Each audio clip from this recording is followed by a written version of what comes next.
He's like, I'm here, come get me, old man. They're like, damn, the fireball's on this man.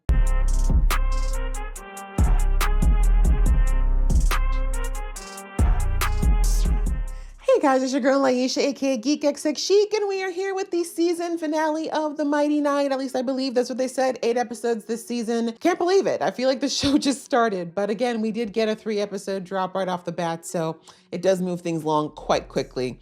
But anyways, we are ready to jump in here. This is called... So in the last episode, it looked like the team was about to go their separate ways, as there was a number of them that did have their own sort of personal journeys they needed to go on before they kind of all accidentally colluded together. But now they're recognizing that there is a bigger force at hand here, that, you know, with everything that's going on with the impending war and these forces that are involved, they're kind of recognizing that maybe if they do this job of stealing back this artifact that is about to cause a lot of trouble between two countries, maybe, just maybe, they can clear their names, get a little bit of status, and potentially just kind of move forward in all the directions that they need to go in individually as well. So this job is going to be something crazy because they're trying to take back something that should have never been stolen in the first place. And we also know that in the Prince side of things, that Essek betrayed his friend in order to continue his work and also be able to get any chance of getting the Queen's backing, of getting the artifact back. So there's quite a few people who are aiming for this thing. We'll see whether or not our group is able to actually complete the job in 1 episode. So let's jump in. But just before I do, please do hit that subscribe button, the notification bell. I know that this is done for the season, but I'll definitely be around for season 2 and all the other things that we like to watch here in Critical Role. So hopefully you'll join the fam so you can enjoy more stuff with me.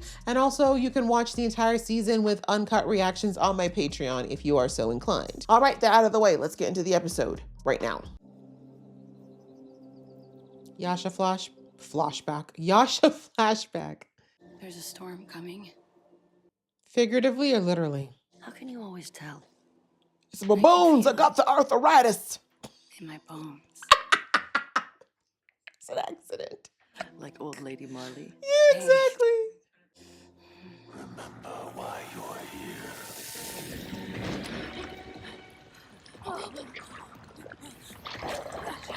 Damn, you ain't gotta be so violent with her memories.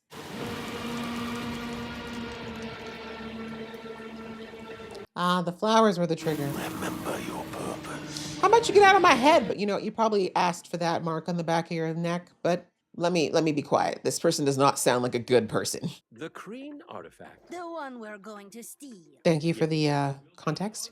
A specially enchanted invitation. Then we will have to steal one. Really? And I have the perfect mark. Lord Sutan. Shouldn't you be the one to like create them? Like, since you're giving the job and stuff? Regardless, I would advise you leave no trace. Desk, top drawer. I thought you'd scan for traps, bro. Book. You're only here for the invitations, Caleb. I need to take this. Hey, drop it. Children. We're either a team or you're working for yourselves. Decide. You ain't wrong, though. A magic book that's on display will be noticed. Well, shit. Not! Shush! I got you. That is a hot fire poker in his hand. Not fire. This is not no trace. To even get onto the grounds requires scaling the outer wall unseen. That is one sneaking thing that past my girl rows Bo of can do. guards, And She's got the parkours. But Bo, can you jump that far? Of course. It's easy. I mean, it's all in the quads. You don't feel that doesn't sound confident at all. Someone will need to attend the gala. Indeed. To be our eyes and ears. Something delicate and conservative to blend in with Zadash's elite. Conservative? There's a hidden entrance to the academy grounds just behind the gala room. Wait, sewer? As in... Oh, yeah. She don't do water. I suggest you prepare some potions in advance. We can handle that, yeah? She's getting very That's drunk, a so no. soggy bottom. Then Enough with the soggy. He's not even sweating as much now. Ash City Guard are not to be trifled with. You should expect a confrontation. My motto is I mean, it turns out he's good at so it, you but can still. prepare for the fuckery. Good motto. Well, then you'll need supplies. Thank you. I think think I know a place. I'm sure you do, Caleb. Not to mention the 10% carrier's fee. Here you are. What can I do for you? Oh, can you make this so it never runs out of booze? Calm down. Your shop is amazing. I will take all of these, please. Also, what's this do? No kidding, right? She's buying and no idea what it does. Oh, you sell gear too? That is actually a very powerful arcane artifact. Explain. Oh, yay, it's a magic bag. Everyone should have one of those. And they definitely had one of those in Vox Machina, right? Pretty sure the twins had it. Hey, I know that dickhead. Which dickhead? Lord Sharp. He tried to kill me. That's so funny. What did they Maybe say we to you? shouldn't go to the ball then. That's the guest list. And the fuckery begins. There you go. You can't go. If someone at the party could recognize you. Yeah, especially he will remember you. But I got a dress and everything. Not this time, sweetheart. So who else can take her place, though? Fine, I'll fucking do it. Oh. Jester can climb the tower. I'll go to the stupid party. It's not funny. You don't think I can be a glam rich bitch? It's not that hard to pull off, honestly. Lionette Family Vineyards. Is that you? I have so many You're a questions. rich kid. Explain so much. Why you're proving yourself so hard. The only thing that might throw them off are her arms, honestly. She's jacked. You always see what you want, but you can never quite get it. You're so young. There's still time to get things. I miss just having a friend I could tell everything to, you know? Didn't I say she was lonely? I'm being stupid. Hey. Don't call my friend stupid. Right? Disrespectful. Milady. Frame it. You're Bo, how long has it been since you've been finery? Stop picking your butt. I think the jester got me the wrong size at the tailor's. You sure? I don't think she did. Nope. She wanted to make sure she could admire you walking away. Mission accomplished. Welcome to the Gap. Okay, let's not have such a defensive body language, Bo. Let's not cross our arms and frown. Can we try to just not do that? I won't even ask you to smile. Lady Beauregard Lionette of the Comorda Lionettes. How rich is your family? I mean, did you see the wine bottle? Gentlemen, care to help? Help me, please. Fine then. Just change an entire wheel by myself. Oh, you do the mechanisms. Okay, I didn't realize you were that talented, Molly. I know Bo's job isn't the one you wanted, but you're still gonna make it special. You are one of a kind. Please don't put penises all over the tower. You'll be you. Give me a little boost. A little bit. I like that Molly looks out for her. I think he might be the right amount of encouragement she needs. Like, you got everyone else around her to kind of ground her, and I feel like Molly's gonna be the one to be like, nah, actually, stay weird. Well, I guess we found him. There you go. None of those Volstrucker pricks all look the same. Cultists always do. It's a branding thing. Much easier for costuming, you know, costs.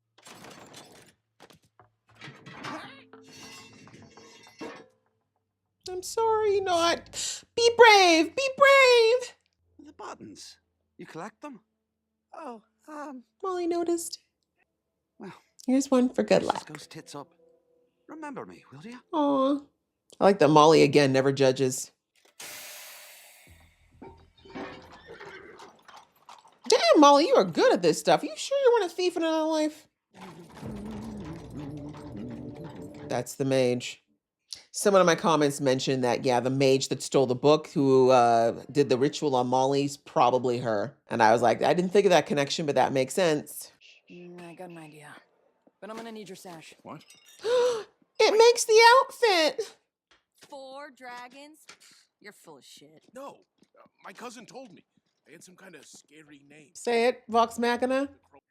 Purr. Love it. Just a little encouragement for you to go check out their other work if you haven't already. I'm not as climby as Bo, but like Molly said, I am special in other ways. Indeed. Just be me. Mm-hmm. I knew she'd figure it out somehow. Well done. Halfway there. Oh, she has to get to the ladder. Why do they have a ladder that literally ends to a drop of death? You know what? Let's not ask. Nope, not fine, not fine. You're gonna have to do it all yourself. Sorry, you can reply to this message. Not. I am sorry there is water. I know that it scares you, but you must. You can do it. This will be better for your whole life if you can learn to get through this. Water will be everywhere on this planet. Fuck. You can do this, not. I'm wondering what the water fear comes from. If it's a trauma from the past or Goddess. And I thought this party was gonna be like a total waste of life. not the Valley Girl accent. Girl, your hair. Fucking enthralling. Go away. Why? Rrr. What'd you steal? You- But she liked it though. It was not our talent, Astrid. Nope. It was because we already believed the truth he sold us. Mm. We believed power was worth any cost. Yep, didn't I say? We were wrong. Can't be manipulated unless you believe it. Little Spark, is that you? I'm very glad to know you are still alive. Mm-hmm. Oh, I would not harm my favorite pupil. Huh, Bren? He's not lying. Then I will not rest until I burn you and everything you have built to the ground. It's kind of hot, Brett. Ooh, he's like, I'm here. Come get me, old man. They're like, damn, the fireball's on this man. Nah, baby, what is it? Is it trauma? Did you go through something? Is it like a troll or a goblin thing? Did you drown? Almost? Just icked out by being wet? Look at all the buttons you've collected. It's worth it. Can you sail on that little thing that... See, look, there's little crates. Face. Can you not float across on that?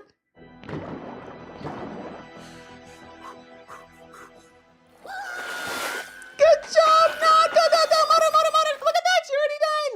It's like the fire walk, but with water. Queen shit. Now go, quickly. Yes. Wrong way. Oh, fuck you, water.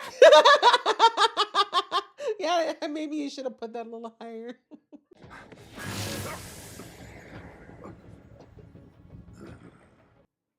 Yeah, I think he's already figured out why would he let himself get so easily caught. Figured out they're working together yet? Whoa, where are you Take going? the beacon up. I need to handle something. Ooh, fight! I see another girl fight happening. Where is Yasha? I need her to really disturb everything right now. 9? The voice. I just need myself.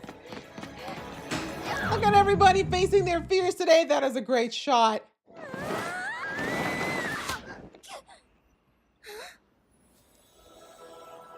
Of course. Didn't I say it was probably an elf? Oh, Exactly. Why did you leave me? I would never leave you. You're my favorite. It's one of them high elf people who got crazy magic and is probably like 600 years old. Friends. Mm. Well, I mean, not as good as you. What's that? Oh, that is so much easier than trying to leap to your death. Please don't leave me again. Jester, Aw. my dear, I am always with you. Really, the dramatic fall? Why did you choose Jester? That is the question. where is Bren? Dude, you have water powers. Party time, everybody! Damn dress. Well, You think he's your friend, but he will no, he just doesn't like you guys. Second, suck my dick. She's like, I've actually fought one of you hoes before. Yeah, pants! And a bow staff.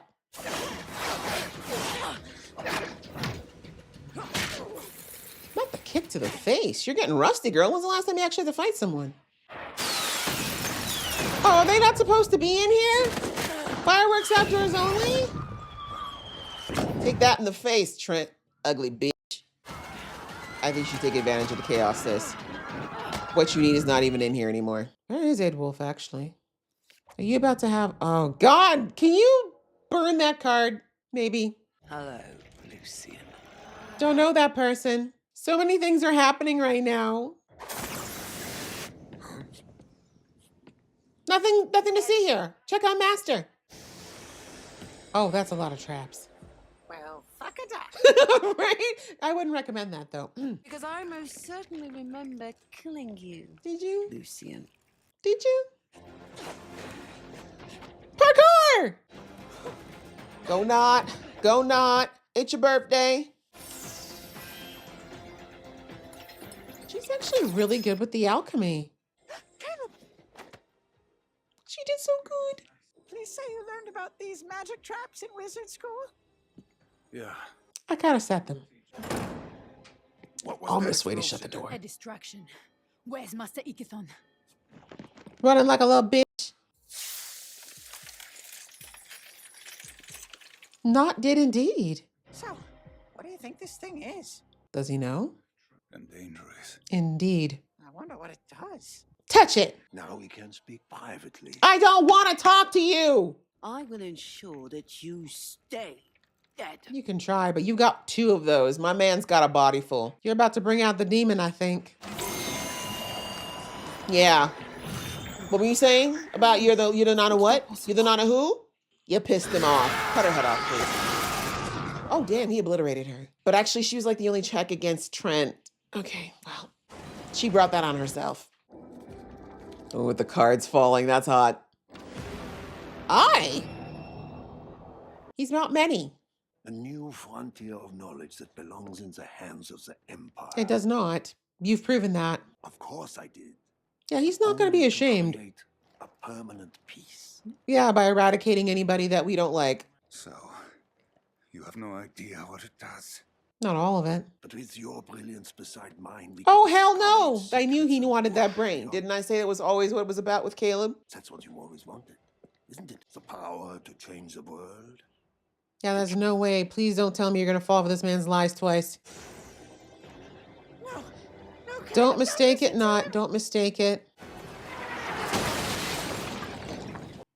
What just... Yasha? Oh, the crit attack. Wow, a lot of things are converging today. That's Essek, I think. No, it's technically their artifact. Trent is not a joke. That was a ballsy jump. He had a plan! Get away from me, you traitor! Not. No, I saw you. I saw you in that creep. Is everyone alive? Did we get the thing? Things have gone incredibly sideways. Where's Ford? I lost him in the chaos. Did we get the thing? No. Did we get the thing? No. Where's Molly? Molly? Molly is really not someone we need to worry about right now. Is Molly back? I hate this. Back to the sewers! Everybody into my hole! Ma'am? Suddenly feeling like a Gen V episode. Sorry, love. I don't know what... It's okay. Besties. See, all that kind non-judgment's gonna come back to help you. In the hole, everyone. Knott's hole. Yasha, girl, can you add to the fray, please? Kill that one. Oh, wow, he really just uses you as his little playthings, huh? Brandon definitely got away. That sucks for you. Oh, he's like, look what I have. Yes, suck him into a black hole. That's been a long time coming. Oh, they're playing football with this shit? Y'all are not hitting this man hard enough. He's 1,000 years old.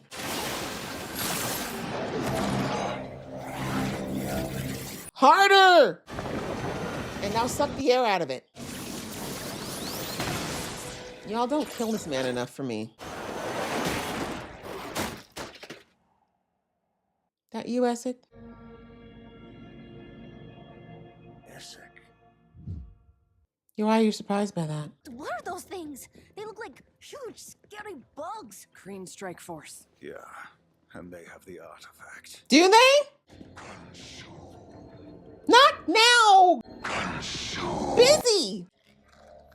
Oh, he was warning you. What did we do to you? Stand aside or be cut down. Maybe we should listen to the Bugman. I agree.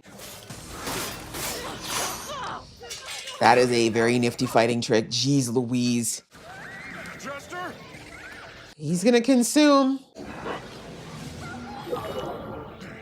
He's gonna let it in.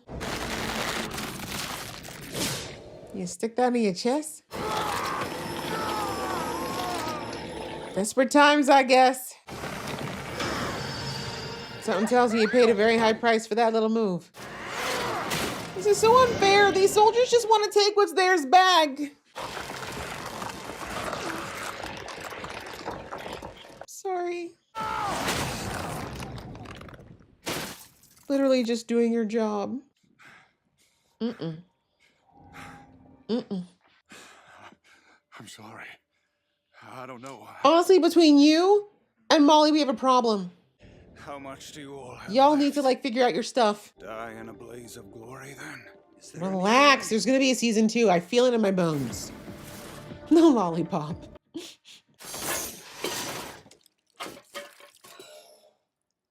was that? Oh, Yasha. Guess you can keep that.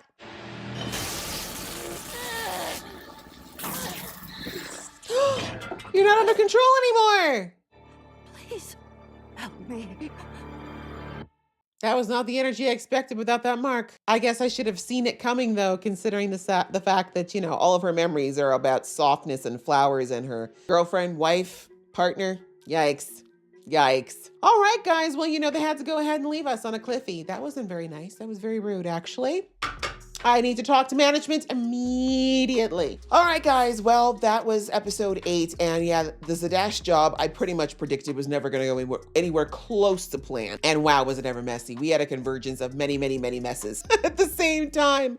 And well, I mean, our crew did technically get the artifacts from the looks of things. Currently, are they the right people to have it? That is a question. I mean, I'm still somewhat on the side of it should go back to the Kryn because it is their artifact and they have been using it and not hurting anybody in the Empire with it, but the cat's out of the bag now, right? Like, I think the reason they were able to do that for as long as they were able to do it is because there was no knowledge of it in the Empire. As long as Trent lives and breathes, he will never stop going for it. He will want it back. And, you know, he's got the king's ear, so they'll continue this war, right? Because now that the Empire, I forgot, the king knows too, you know, he's going to want that back. He's not going to be okay with that kingdom having such a powerful weapon that they could wield at any time, even if they promise never to use it. So the issue, you know, that's what happens with conflicts. They never quite end easily. But oh my goodness, how do we even tackle what happened in this episode? I guess we can start with let's see. I guess the plan, I think the person that was probably most suited for the role they were given, actually no, there was 2. Knot and Molly, right? They were absolutely perfect in their roles. They actually executed them pretty perfectly, with the exception of a few hiccups on Knot's end. But I love seeing Molly, kind of his ability to create, what would you even call that, contraptions, right? He's kind of the Percy of the group in that regard. And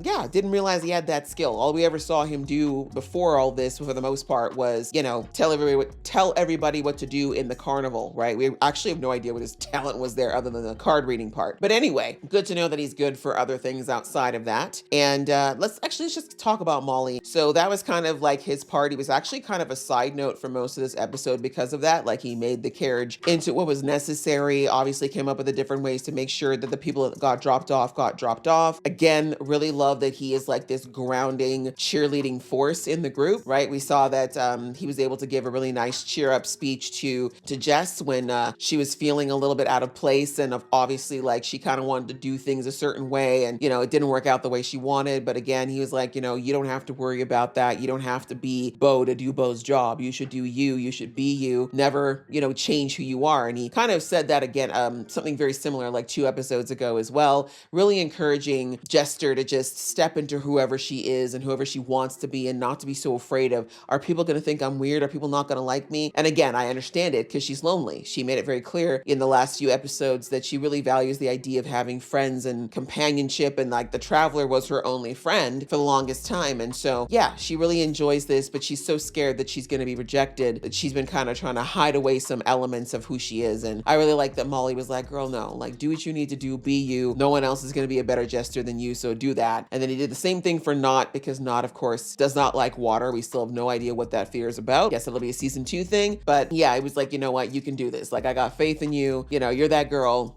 Do what you need to do. So anyways, really love that he's that person in the group. And again, never has any judgment for anyone, right? If he sees something that's kind of weird, he's like, that's weird. And then it's as much as he says about it, right? He kind of just keeps going with the present. And I think that's very much the way to go. Outside of just being a way of life, one should probably embrace. He also knows he's got his own secrets, right? There is so much about why he has all of these marks on his body and what happens when he gets hurt or his life gets threatened. He still doesn't seem to understand or remember, I'd say at this point. So I think he knows that because he's had more than one incident where his powers have kind of acted in a way he didn't anticipate, he doesn't want people to kind of come at him, right? And he doesn't have the right to jump on anyone's neck about morality on that one either. So yeah, I kind of just like that he's that glue of the group at the moment. And anyways, we see that things are pretty much going well on his side of things until he's recognized by, I cannot remember the name of that mage, but the other mage that is kind of was Trent's competition. I'm gonna say was. I didn't actually see her die, but it definitely looked like she did. But then again, she's got the eyes now, so maybe she's not that easy to kill. But anyway,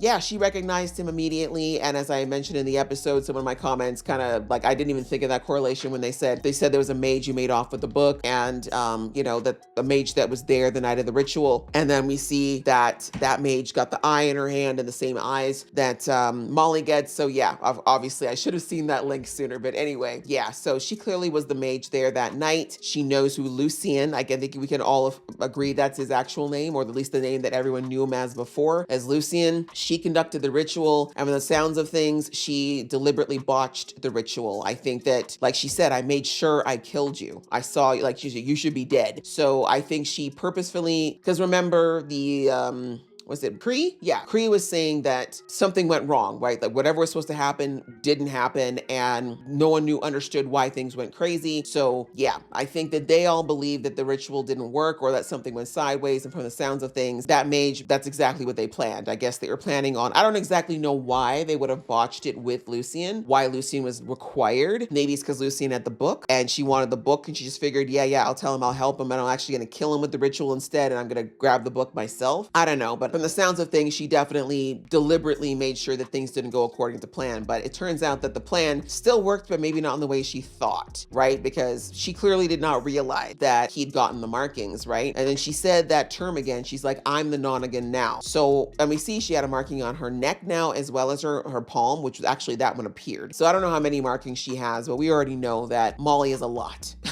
They're all over his body. So I don't know if she's rocking as many as him. I don't know if everything's like the whole thing that she tried to do to him has already happened to her. We didn't get a lot of details, but point being, she did not realize that it had worked. Whatever happened had worked to some degree. And I don't know, I have a sneaky suspicion that whatever she did to botch it might have actually like superpowered it. Maybe it overworked instead of not works at all. I don't know, maybe I'm wrong about that. But either way, we see that she follows him, waits till he's alone, and then she, of course, she doesn't realize he has no memory of what happened. So she just thinks he's come there possibly to get revenge on her, and she tries to take him out. But as we've already seen back in episode, it was at 3, Molly, his power really kicks in whenever his life is in danger, right?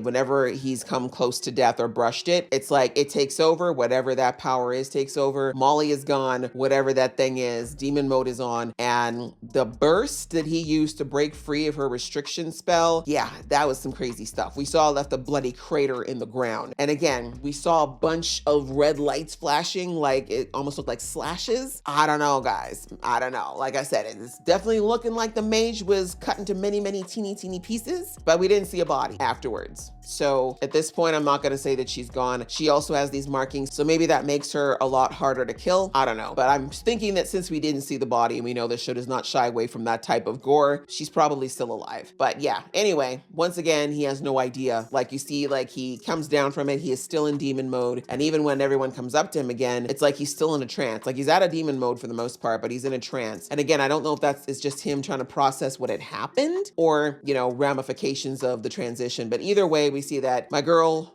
Jester tries to grab him and he actually snaps back into it really quickly. And then, you know, he kind of catches himself immediately when she recoils. So I do think that Molly is in there when demon mode comes on, but it's like, I think right now he's definitely in the back seat of that car when that mode comes in. So I think that he's going to have to figure out at some point how to get in the driver's seat when that comes in, and also how to activate it without it being a life or death situation, because he definitely goes berserker when that happens. And I think that had anyone else he cared about been in that vicinity when he lost it in this last one, they would have died, right? So anyway, that was kind of Molly's arc. Very short this episode.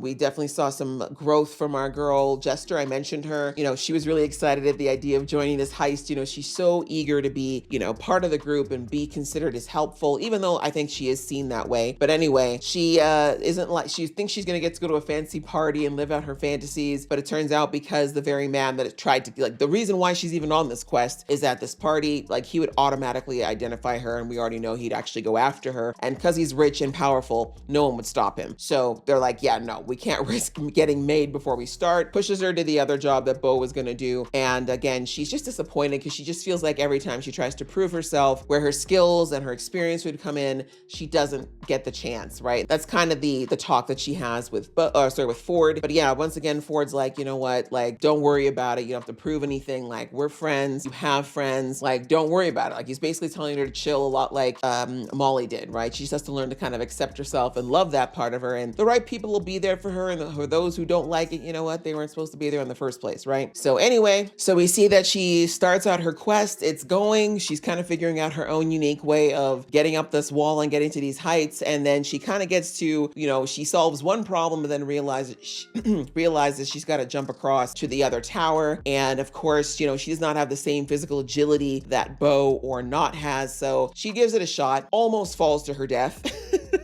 But the traveler, the question is answered. And he is in fact real, not a figment of anyone's imagination. It absolutely is a real thing. And it was kind of what I guessed earlier, that it's in fact an elf. Looks like one of those higher elves. Looking at the eyes, someone with a lot of magical power. My only reference is Vox Machina for how they handle elves in this world, but I do remember some of those. When the one I seem to be going back to when they went on that quest to get one of those weapons, and they went to that big fairyland where like there was like all the psychedelic flowers and stuff, and there was like some really old, super powerful mage or elves there. That's what I feel like the traveler is like maybe one of those types of elves. Like I said, very old, probably very powerful, probably got some super strong magic. I mean, obviously they do if they were able to bestow some of that magical power upon Jester, although I do wonder if it really was a bestowment or an activation. You know what I mean? I feel like, but I guess, no, it can be bestowed. That's right. Well, someone in my comments mentioned that in this world or in the D&D world, you can have magic bestowed. So point is, I do think it's a very powerful elf, and who knows what this elf is up to, but that is why the elf is not always around, right? Because the elf is not a god.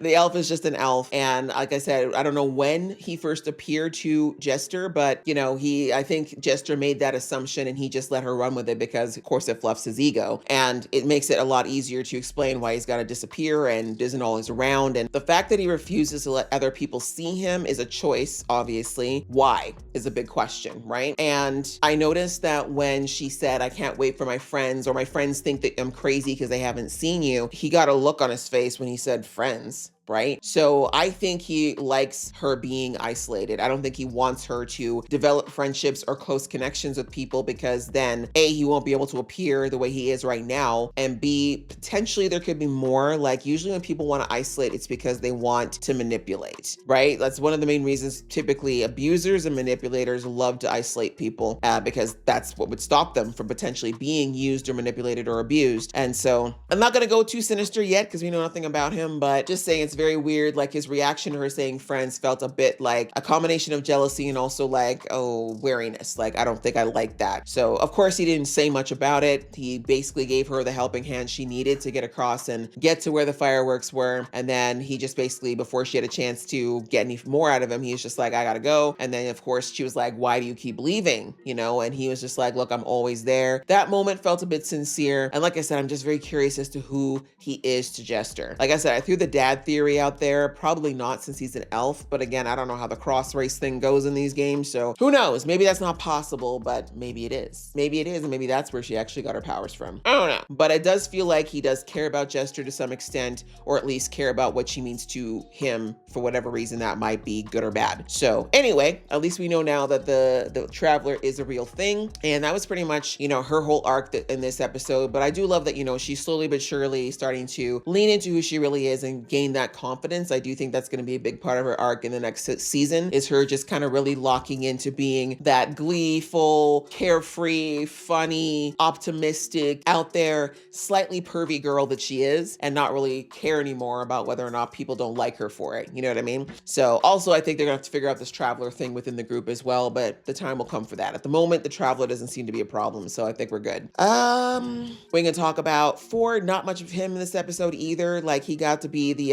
+1 for the engagement, but of course it's a good idea to have him in there because of his ability to shapeshift, right? And we see that he actually did fool Caleb right up until, Trent, right up until Trent, of course, used magic to stop him. And yeah, he was able to dispel the illusion, which is interesting that his magic can counteract the magic of Ukatoa. But then again, maybe Ukatoa let that happen. I don't know. Ukatoa doesn't really seem to be all that concerned with hiding what they're capable of doing. I think the only thing Ukatoa does not want is for him to talk about the fact that Ukatoa exists. That's about it. But I digress. Outside of that, we see that towards the end of the episode, you know, or actually before, when everything all started, we see that the consume chant has still been going in his head, and now we know it's about the pieces, right? So maybe my theory from the other episode where I said that Ukatoa needs him to consume different body parts of his so he can take over the body, it's starting to get a little more legs in that theory maybe. But yeah, that's what he was talking about with consume, right? He showed Ford what he wanted him to do with the eye when he had the communion, I guess you could say, in the bathhouse, but he didn't do it, of course. And now it was like, he was like, no, I need you to do this. Like, you're gonna get yourself killed if you don't do this. And clearly Ukatoa still wants this body. So we see that Ford was pushed to using it in this episode. When those Kryn warriors came, they were getting themselves mollywopped, but only because they refused to step out of the way. But listen, like I said, I'm still a little bit team Kryn right now, right? They're just getting back the thing that is theirs. But anyway, we see that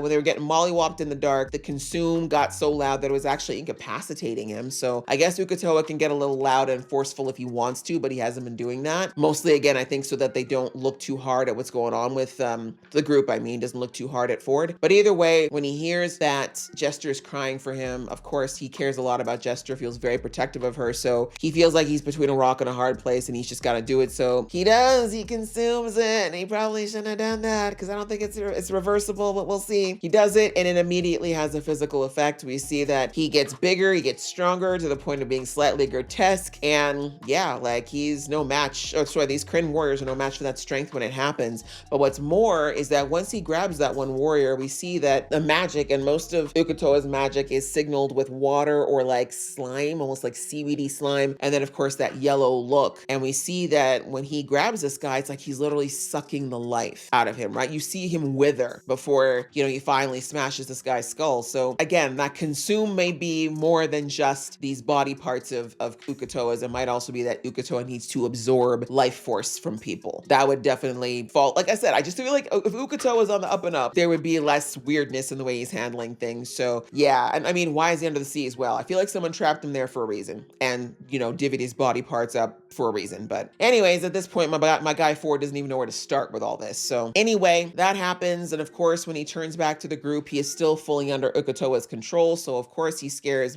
Jester. They all kind of take a step back, but you know, clearly Ford's still in there because as soon as he sees that, he drops it, right? He lets it go. So I think it's very much a similar situation to what Molly is dealing with. Backseat driving when that thing kind of goes in its full power mode. But just like Molly, Ford's gonna have to figure out how to get into the driver's seat of those powers. Otherwise, it will drive him. And right now, it is very much driving him for the most part. So anyway, that was kind of the whole thing with Ford. I do think that once things settle down with whatever this heist is, we're going to, you know, maybe have someone talk to him about it or bring up the fact that they need to address it at some point. But there's so much on their plates right now, it's probably not going to be for a while. And then who else did we have? Then I guess we can talk about Not. Not had a really big breakthrough in this episode. You know, she was given the very important job of, you know, doing what she does best, slipping into places she shouldn't be. And unfortunately, she had to go through the sewers, which again, it wasn't even the contents in that way that bothered Not. It was the fact that it was water, right? She does not like water. We saw that a few episodes back. We don't know why she is such a terror of water. I'm assuming we're going to find that out at some point, probably when we get her backstory, but it's traumatic. It's bad. So anyways, we see that she tries to opt out as she normally does. And Caleb's like, no, like, we need you, girl. Like, if you don't do this, we're done. So please, you know, I need you to dig deep on this one. So she does. She's a little bit harsh on herself with the self-talk, but she does manage to do it. She does the fire walk speed across. I mean, it's literally like half a foot of water, but you know what? It's a phobia, so I get it. She gets across, does it, loses the map, but thankfully she was able to make it to where she needed to go anyway. And as I said, considering the fact that she was constantly drinking throughout, she did really, really well. And yeah, then her and Caleb are there working together until, you know, Trent comes and ruins everything. But what I really liked is that Not pushed through in this episode, right? Like I said, I don't really like the style of self-talk she used, like, you know, you're such a coward and, you know, you're gonna screw everybody over. Like, that's not really the way you should talk to yourself, but it worked in this case. But it was, again, an indicator that Not has such low self-esteem and she thinks so lowly of herself. And I just really hope that as the seasons go on, she's able to be nicer to herself, be kinder to herself, see herself the way that Caleb and at least at this point, Jester see her, which is valuable and beautiful in her own way. I know it takes a long time to get there sometimes for some people, considering how low Not's allowed herself to fall. But yeah, I do hope that happens. But anyway, other than that, we see that Not witnessed the conversation between Caleb and Trent. And I was right, what I said about, you know, what Trent wants from him. And I'm going to get to Caleb in a minute. But unfortunately, the jury's still out for me on what happened in that moment, but for Not the way she perceived it, Caleb was about to get sucked back in by Trent. And so she's really upset with him because she's like, wow, this guy, from what you described, he tortured you, he's abused you, he groomed you to do horrible things. How are you even entertaining him, even a little, right? So she's upset about that because we know that she's very protective of Caleb. So he was saying he wants to explain, but we'll have to see if Not will let him. I think she will when she calms down, but she's definitely going to tattle. She's definitely snitch into the group about it when she gets a chance. So that was Not. And again, I just want to call out her growth in the episode of pushing through a fear. She's going to need to continue to do that when it comes to actually facing and fighting the demons that she's got going on right now that continuously have her drinking. So that was great. Bo, really not much as far as any growth for her this episode, and that's fine. But she did go toe-to-toe with another Volstrucker, so give her points for that. She definitely gave Astrid a run for her money. Like, I don't think Astrid expected that much out of her. Mind you, Astrid didn't really tap into her Volstrucker power as much. Like, we didn't see her use her whatever power she's got with her crystals, so I don't really think she wanted to do a lot of damage. I mean, she definitely took that compliment Bo gave her to heart, but yeah, anyways, I'm proud of Bo, though. She really is. It's really brave of her to go up against these Volstruckers, knowing how badly Aurelia handed her ass in their first fight. So anyway, that was pretty much her job, and also we found out that she's rich. That was another big thing. She's a rich kid, comes from a huge family that at least at the very minimum makes wine, and yeah, apparently she definitely left that life a while ago, but very funny that we found out like this. So yeah, as I said, lots of questions, and I'm sure it'll come out later, but good to know that they've got, well, what's interesting is that they have monetary resources if they really need it. Right? I feel like she never wants to ask her parents for money, but the point is she could if it comes down to it. So you always need someone with money in a group like this, and thankfully we've got it now. Yeah, so that was Bo, and then I guess we should talk about Caleb. Caleb, this episode, we see that he did not want to actually get anywhere close to Trent, really. He was using Ford as a distraction. He knew that if he was using Ford to look like him, he would definitely get the attention of his ex-throuple as well as Trent, and it was working for the most part. I just think, unfortunately, for Ford, he should have probably gotten a better head start on distracting them. But anyways, actually, I don't think he thought that Trent would move that fast. That man moves incredibly agilely for his age. But anyway, we see that Caleb, of course, is there to disable the magical traps. He also wants to find out more about what's going on with this artifact. We also see that he wanted to steal a magic book earlier, but he was stopped by Ford. I mean, in the end, he might as well have taken it. Maybe he did take the book, actually, because there's no way they didn't leave without a trace in the end. But very interesting that was kind of a selfish move on his part to want to get the magic book. Ford was right to be like, bro, if we're supposed to be slipping in and out like ninjas, you can't be taking shit, especially things that are like on display and very easily to notice when they're gone. And Caleb just kind of had a moment of, I don't really care about you guys. I mean, I'm a magical nerd. Like, this is what I need. I want it, right? And so that's something that Caleb's definitely gonna have to work on, right? He's still very much in a selfish place. And that's kind of the Trent side of him, if one would say. That's the not so nice side of him that still comes, popping up from time to time. So anyway, that's just an interesting, I think they put that tidbit in there for us to know as an audience that there's still work for Caleb to do. But anyway, I thought it was very interesting that when he was talking to Astrid, he also said what I'd said a few episodes back when we got Caleb's backstory. He validated what I said when I said that he, yes, Trent absolutely manipulated all three of them, but they were only manipulated because there was already something there that he saw and he basically fed. And in Caleb's case, it was his desire for magical knowledge, his desire for power, and the fact that he felt like there was really nothing that should stop him to get those things, right? Like, as I said, if he had a really firm moral compass at that time, there is nothing that Trent could have done to make him burn that house down. But he was fungible. His morals were not as fixed. He let his lust for power and that darkness inside of him take over, and then he did something he couldn't undo. So anyway, I just really like that he kind of admitted that, but also called out Astrid and said, yeah, like, it's the same with you. Like, the reason he's able to get you and Edwulf to do all these horrible things is because you let him, effectively, right? So anyway, we see that later on, he finally does face off against Trent. Trent wants to talk to him, and as I said way back in that episode as well, when he was giving the backstory, the reason why Trent wants him alive and wanted him back is that I feel like when the comments let me know that Trent had put Caleb in the sanatorium that apparently he owns instead of just killed him, right? Like, when he really could have, if Caleb meant nothing to him, if he just needed a powerful mage or someone with magical talent, he could have just killed Caleb when he snapped, right? That would have been easy. Like, okay, whatever, he couldn't handle it, you're dead. But he puts him in a sanatorium, right? Which,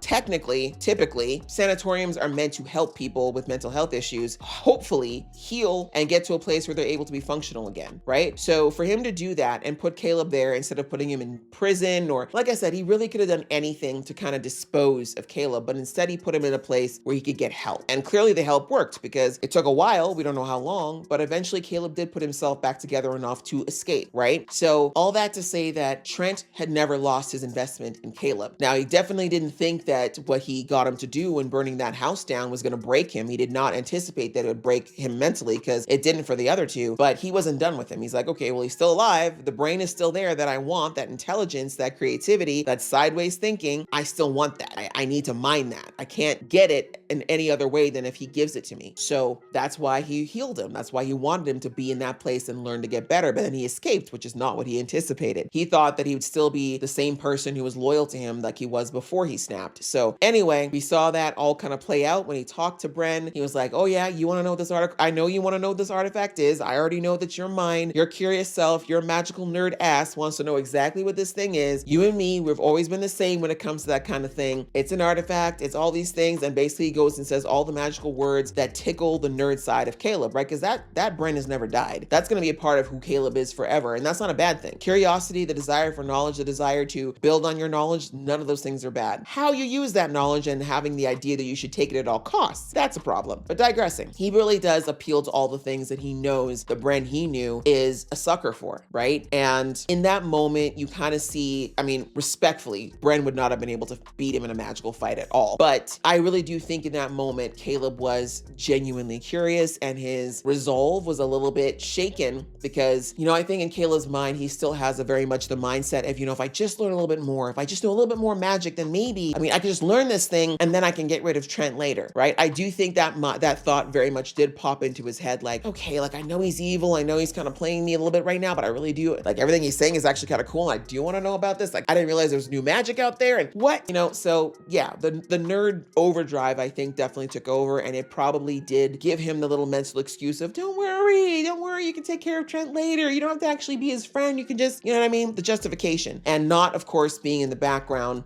I think he heard her. We saw the fire go out, and I think that's the part, like I was referring to earlier, where Nott was like, oh my gosh, was he about to agree? I don't think that was the case. I think he considered it. I do think he genuinely considered it, but I don't think he had any intention of actually truly agreeing to work with Trent again in that moment. wasn't, right? I think he was trying to figure out, while all that was happening, I do think that Caleb was also thinking, we're running out of time. Nott's over there. He could kill Nott at any time. The Volstrekkers are going to be back. This guy can kill me. What can I do? What can I do to lower Trent's like defenses enough for me to somehow get out of here alive, or at least get Nott out of here alive? I think that's really what he was thinking then. So again, he would have needed time to think of the best way to deal with that. But then of course we saw that all the distraction with the cringe showed up. So we never got to see where, you know, that line of thought was going. But that's what I perceive happened. Maybe I'm romanticizing Caleb a bit too much at this point, but that's what I think. So anyway, I understand why Nott looked at it and thought, oh, bitch. You caved, but I don't think that happened. So anyway, that was Caleb. And we see that later on that Nott is really not having it right now. So we'll have to see how he explains himself later. But I don't think that his curiosity about the beacon has dissipated at all. But I do also think that, believe it or not, poor Essek thought that Trent was the way to get help around learning what magic could be done with this artifact to help his mom. But I really think it's actually Caleb. Caleb's got the brains to do this. Caleb's got the brains to crack it. And this episode, as I said, Trent effectively just confirmed that that's the truth. Like, he's like, if anyone can crack it, it's you, boy. So we'll have to see what happens with that. But yeah, other than that, big magical fight. Essek has now been captured by, I don't know. Yeah, I guess he is, right? Because yeah, Trent's still back in his office, so he's got Essek captured again. He seemed genuinely shocked though. So, and it wasn't like just a really you, but more of a like, he actually panicked that he had maybe hurt Essek. So again, is that genuine concern? I don't think Trent's really capable of that. But it was an interesting expression. And I think that also if there is genuine concern, it's more for the fact that once again, Dunamancy and the tricks of that new magic are very much in Essek's head. So losing Essek is a huge knowledge repo that he'll never get back. So we'll see what happens. But yeah, Essek is now again, he's probably going to be trapped in the Empire for the foreseeable future because he's going to be like, why are you doing this? What the just happened? Why did you attack when we agreed on this, right? So we'll see if Essek's able to tap dance his way out of that next season, but he's not in a good position at all. Very precarious for him right now. But again, I think Trent still needs him, so that should keep him alive. But yeah, that's it. We had Yasha this episode, very little of her. I was like really like looking forward to her showing up and just throwing the ultimate monkey wrench and everything, but I guess this season is really not for her story. We got a little flashback again to her past. We saw that the last time she kind of had a little screen time, she had that memory, that girl she was talking to, that she eventually killed. She had red hair. Clearly her partner, who I don't know if is a former partner, current partner, what's going on there, but looked, had the same hair. And yeah, everything in her memories of this girl are very soft, very warm, very tender. So yeah, like she has a lot of love, whoever this girl is. Like that's someone that she very much values. But every time she thinks about her or goes back to those emotions, we see that whatever was controlling her with that mark is like, yo, come back to the present. You're not about that life no more. Do as I tell you, go on the mission. So as I said in that last episode, I think it's controlling her, but whether or not that mark was put there by choice or not, that's a question mark for me, because it seems like it also gave her a lot of power. So maybe I'm wrong about it, but anyways, we see that Yasha was having another one of those memories and she was interrupted. She showed up in Zadash, but a bit late, unfortunately, but she too is going for the beacon is the point. So whoever is sending her wants the beacon and knew about the beacon, and we didn't get to see who that person was. They're always in a dark Darth Vader cloak, so I have no idea what's going on there. But anyway, we see in the end that she went to go grab the artifact and she immediately reacted with it, which we did not see happen when it was touched by any of the Kryn, or we saw that even when the when Trent touched it, that didn't happen. When Nott touched it, it didn't happen. So that was something I think to do with whatever was, the power that was holding her hostage. It reacted badly to the artifact, and I think her controller didn't know that, or he wouldn't have had her grab it barehanded. But anyways, it broke her free. We see that the sigil, the mark is still there, but I think the power that it was able to wield over her is gone, and we saw a completely different body language from Yasha, like fear, disorientation, literally just soft energy, which definitely matches with the type of memories and flashbacks she's been having. So yeah, I guess next season we'll find out what happened, how she got here. She doesn't look like she knows how she got here, but she said help. She needs help. So I think she's scared that whatever put that thing on her neck is going to come back or find a way to reactivate it. So she's maybe hoping to get someone to intercept before that happens. I don't think she's happy with all the deaths she's caused. So yeah, Orphan Maker was whoever controlled her. That was his machination, not hers. So yeah, I guess, like I said, we're gonna have to wait till next season to find out the history behind that. I do hope whoever she's dreaming of is still around. I don't know what happened there. Hopefully nothing horrible there, but this is the same people who love to write trash tragic backstory, so my hopes are not very high, but I know it'll be interesting either way. But I think that's pretty much the main things that we hit on this episode. So yeah, right now our group is technically in possession of the artifact, but they're also in the sewer, still trapped in the town. Not going to be easy to get out at this point, I don't think, but we'll have to see, because Trent seems like he's going to be distracted for the time being, but we do know the Volstruckers are still very much looking for them, so how far they're going to get, can they get out? Lots of questions I'm not sure we get the answers to for a while, but it definitely makes me interested in seeing next season. So hopefully we won't have to wait too long, but I enjoyed it a lot. This was a lot of fun. I like these characters. I like the story they're telling. And yeah, I'm looking forward to seeing how we weave it over the next few seasons. So I hope you guys enjoyed watching this season along with me. Thank you so much to the critters. You guys have given me so much information and helpful things without spoiling anything too crazy. So I very much appreciate that. Hopefully you'll be around with me for next season whenever that drops. But even though this is the end of this one, hopefully you can find something else in my catalog to enjoy along with me. Thank you so much for watching, and I hope to see you in the next video.